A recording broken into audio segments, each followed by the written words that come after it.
ഈശോമിശിഹായ്ക്ക് സ്തുതിയായിരിക്കട്ടെ.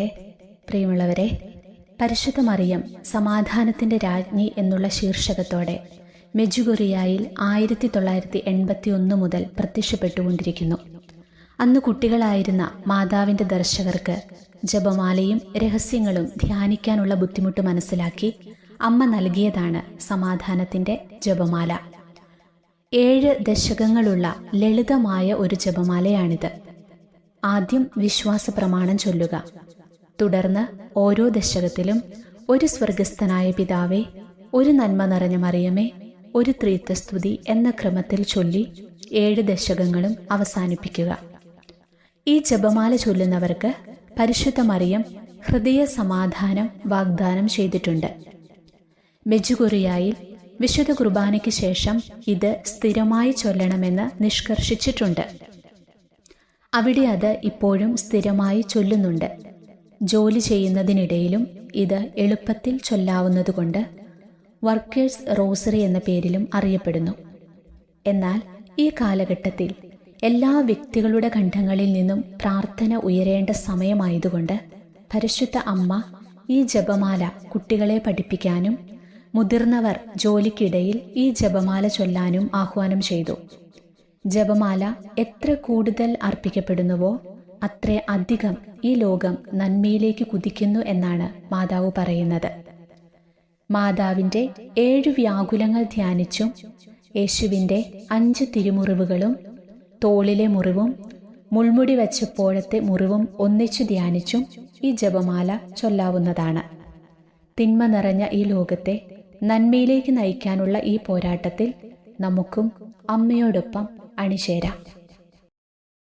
ഇനി എങ്ങനെയാണ് ഈ ജപമാല ചൊല്ലേണ്ടതെന്ന് നമുക്ക് നോക്കാം. മാതാവിൻ്റെ 7 വ്യാകുലങ്ങളെ ധ്യാനിച്ചുകൊണ്ടാണ് നമ്മൾ ഈ ജപമാല ചൊല്ലുന്നത്. ആദ്യം വിശ്വാസ പ്രമാണം ചൊല്ലുക. അതിനുശേഷം 1-ാം രഹസ്യം, ശിമയോന്റെ പ്രവചനം. പരിശുദ്ധ വ്യാകുല മാതാവേ, ശിമയോന്റെ ദീർഘദർശനം ശ്രവിച്ചപ്പോൾ അവിടുത്തെ മൃദുല ഹൃദയം അനുഭവിച്ച വ്യസനത്തെ ഓർത്തുകൊണ്ട് ഒരു സ്വർഗസ്ഥനായ പിതാവേ, ഒരു നന്മ നിറഞ്ഞ മറിയം, ഒരു ത്രിത്വസ്തുതി.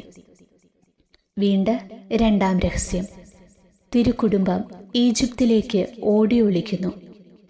പരിശുദ്ധ വ്യാകുല മാതാവേ, അങ്ങേ തിരുസുതനെ ഹെറോദോസ് രാജാവ് വധിക്കാൻ അന്വേഷിക്കുന്നു എന്നറിഞ്ഞ് പരദേശത്തേക്ക് ഓടിപ്പോകേണ്ടി വന്നപ്പോൾ അങ്ങ് അനുഭവിച്ച ദുഃഖത്തെ ഓർത്തുകൊണ്ട് ഒരു സ്വർഗസ്ഥനായ പിതാവേ, ഒരു നന്മ നിറഞ്ഞ മറിയം, ഒരു ത്രിത്വസ്തുതി.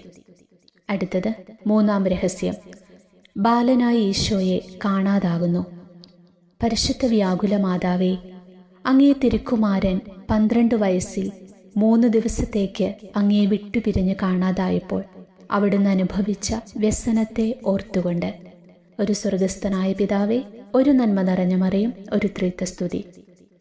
അടുത്തത് 4-ാം രഹസ്യം, ഗാഗുൽത്തായിലേക്കുള്ള വഴിമധ്യേ മാതാവും പുത്രനും തമ്മിൽ കാണുന്നു.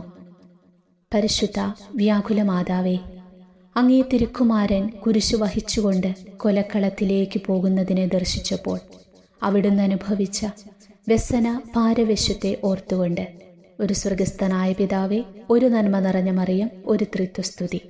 അടുത്തത് 5-ാം രഹസ്യം, പരിശുദ്ധ അമ്മ കുരിശിൻ്റെ ചുവട്ടിൽ. പരിശുദ്ധ വ്യാകുല മാതാവേ, നിന്റെ തിരുക്കുമാരൻ കുരിശിൽ മരണവേദന അനുഭവിക്കുന്നത് അങ്ങ് ദർശിച്ചപ്പോൾ അവിടത്തേക്കുണ്ടായ കഠിന വേദനയെക്കുറിച്ച് ഓർത്ത് ഒരു സ്വർഗസ്ഥനായ പിതാവേ, ഒരു നന്മ നിറഞ്ഞ മറിയം, ഒരു ത്രിത്വസ്തുതി. അടുത്തത് 6-ാം രഹസ്യം, തിരുശരീരം മാതാവിൻ്റെ മടിയിൽ കിടത്തുന്നു. പരിശുദ്ധ വ്യാകുല മാതാവേ, നിന്റെ തിരുക്കുമാരൻ്റെ തിരുവിലാവ് കുന്തം കൊണ്ട് കുത്തി തുറക്കപ്പെട്ടപ്പോഴും ആ തിരുമേനി മടിയിൽ കിടത്തിയപ്പോഴും അവിടുന്ന് അനുഭവിച്ച അത്യധികമായ വ്യസനത്തെക്കുറിച്ച് ഓർത്ത് ഒരു സ്വർഗസ്ഥനായ പിതാവേ, ഒരു നന്മ നിറഞ്ഞ മറിയം, ഒരു ത്രിത്വസ്തുതി. അടുത്തത് 7-ാം രഹസ്യം, ഈശോയുടെ തിരുശരീരം സംസ്കരിക്കപ്പെടുന്നു. പരിശുദ്ധ വ്യാകുല മാതാവേ, അവിടുത്തെ തിരുക്കുമാരൻ കല്ലറയിൽ സംസ്കരിക്കപ്പെട്ടപ്പോൾ അവിടുന്ന് അനുഭവിച്ച കഠോര വേദനകളെക്കുറിച്ചോർത്ത് ഒരു സ്വർഗസ്ഥനായ പിതാവേ, ഒരു നന്മ നിറഞ്ഞ മറിയം, ഒരു ത്രിത്വസ്തുതി. ഇങ്ങനെയാണ് നമ്മൾ ഈ ജപമാല ചൊല്ലേണ്ടത്. ഇനി ഇതിലും ലളിതമായിട്ട് നിങ്ങൾക്ക് വേണമെങ്കിൽ ഈ ജപമാല ചൊല്ലാം. ജസ്റ്റ് നിങ്ങൾ രഹസ്യം മാത്രം പറയുക. 1-ാം രഹസ്യം ശിമയോന്റെ പ്രവചനം. എന്നിട്ട് നിങ്ങൾക്ക് ഒരു സ്വർഗസ്ഥനായ പിതാവേ, ഒരു നന്മ നിറഞ്ഞ മറിയമേ, ഒരു ത്രിത്വസ്തുതി ചൊല്ലാം. 2-ാം രഹസ്യം തിരുക്കുടുംബം ഈജിപ്തിലേക്ക് ഓടി ഒളിക്കുന്നു. എന്നിട്ട് വീണ്ടും സ്വർഗസ്ഥനായ പിതാവേ, നന്മ നിറഞ്ഞ മറിയം, ത്രിത്വസ്തുതി. ഇങ്ങനെ ഈ ഓരോ വ്യാകുലങ്ങളും മനസ്സിൽ ഓർത്ത് വെച്ച് അങ്ങനെ മാത്രമായിട്ടും നിങ്ങൾക്ക് ഇപ്രകാരം പ്രാർത്ഥിക്കാവുന്നതാണ്. അതോടൊപ്പം യേശുവിൻ്റെ 5 തിരുമുറിവുകളെയും കൂടെ തോളിലെ മുറിവും മുൾമുടി വെച്ചപ്പോഴത്തെ മുറിവും ഒന്നിച്ച് ധ്യാനിച്ചും ഈ ജപമാല ചൊല്ലാവുന്നതാണ്. എങ്ങനെ വേണമെങ്കിലും നിങ്ങൾക്ക് ഈ ജപമാല ചൊല്ലാം. ഒന്നെങ്കിൽ മാതാവിൻ്റെ 7 വ്യാകുലങ്ങളെ ധ്യാനിച്ചുകൊണ്ട്, അതല്ലെങ്കിൽ യേശുവിൻ്റെ 5 തിരുമുറിവുകളും തോളിലെ മുറിവും മുൾമുടി വെച്ചപ്പോഴത്തെ മുറിവും ഒന്നിച്ച് ധ്യാനിച്ചും ഈ ജപമാല ചൊല്ലാവുന്നതാണ്.